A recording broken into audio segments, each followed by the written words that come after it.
Pauper Golgari Aristocrats is a resilient deck that uses the synergy of small value creatures, sacrifice outlets that take advantage of sacrificing these value creatures, and spells that also benefit by creatures dying to outgrind our opponent and exhaust the removal and creatures. This list has won a 32-player event in Argentina and has even made a 5-0 finish on MTGO. First, let's talk about the small creatures that have an added value attached to them. We run playsets of Blisterpod, Brindleshote, Nest Invader, and Young Wolf. Now, you'll notice that all of these creatures produce another creature either when they die or when they enter the battlefield. This is because our sacrifice outlets revolve around sacrificing creatures. And having creatures that produce another creature either when they die or enter the battlefield makes our sacrifice outlets that much better. These creatures are also great for eating opponents' removal, blocking, and getting in early damage. We play 8 sacrifice outlets in the deck. They consist of 4 Carrion Feeder, 3 Bloodthrone Vampire, and 1 Rite of Consumption. Carrion Feeder is the best sacrifice outlet in the deck, as it gets a +1/+1 counter for each creature sacrificed, meaning our value sticks around.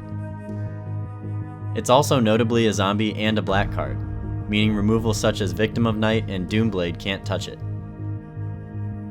Bloodthrone Vampire is basically the ATOG of our deck.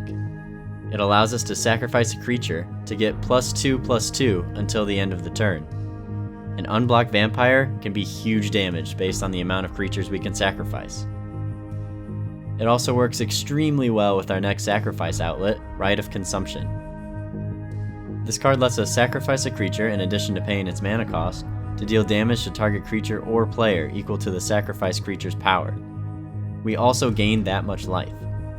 It's pretty much a black fling that gains us life but is sorcery speed. Another thing these sacrifice outlets do is they turn all our chump blockers into value, all while preventing damage. We can declare blockers, then before the damage step, we can sacrifice the blocker to not only gain value but still prevent the damage. To take advantage of all the dying creatures, we play 7 spells that have the Morbid ability. They are 4 Tragic Slip and 3 Hunger of the Howlpack. Morbid is an ability that gives a spell an upgraded effect when they resolve, if a creature has died earlier in the turn. You only get the upgraded effect, not both. Morbid is so good in this deck because we can usually sacrifice a creature at instant speed, letting us quickly turn on Morbid, and then casting one of our Morbid spells. Tragic Slip without Morbid is just a worse Disfigure, but with the Morbid effect, it can kill pretty much any creature in Pauper for only 1 mana. Tragic Slip is also good at picking off early creatures such as turn 1 Delver's Secrets as well. Hunger of the Howlpack without the Morbid ability isn't too great, but with the Morbid ability, it's essentially a permanent giant growth.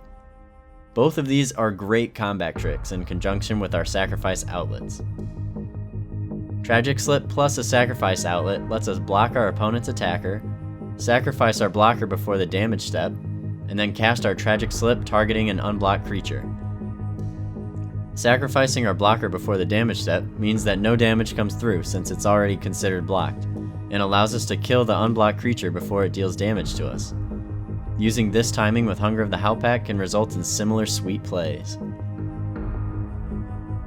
4 Rancor and 2 Bone Splitter are in the deck because they make all of our small creatures threats that need to be answered.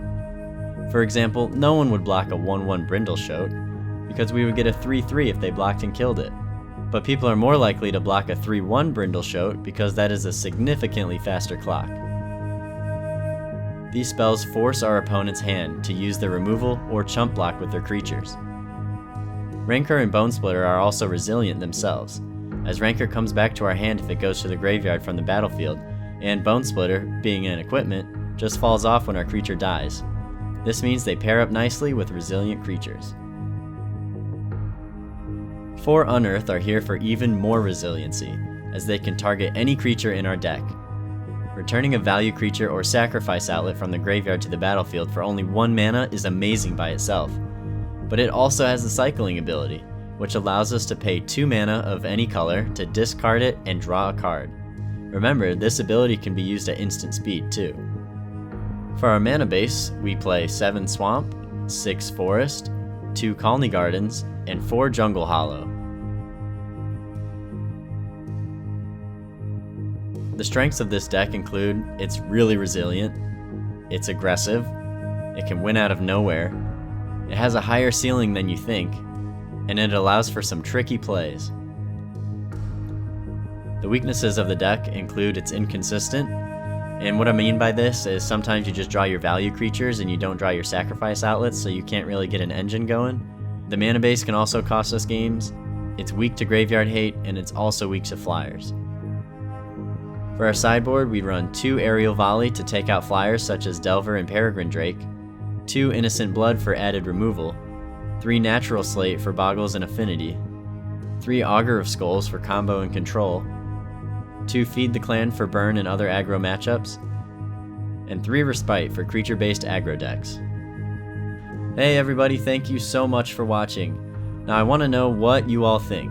Would you like to see more established tier 1 deck techs, or deck techs of less played archetypes? Let me know down in the comments. And if you like this video, make sure to like, comment, and share the video. If you're interested in the deck, I put a link in the description that will take you to the deck list on mtggoldfish.com. There you can see the prices for both MTGO and paper. Also, don't forget to subscribe, and please follow me on Twitter at Pauper_Fox.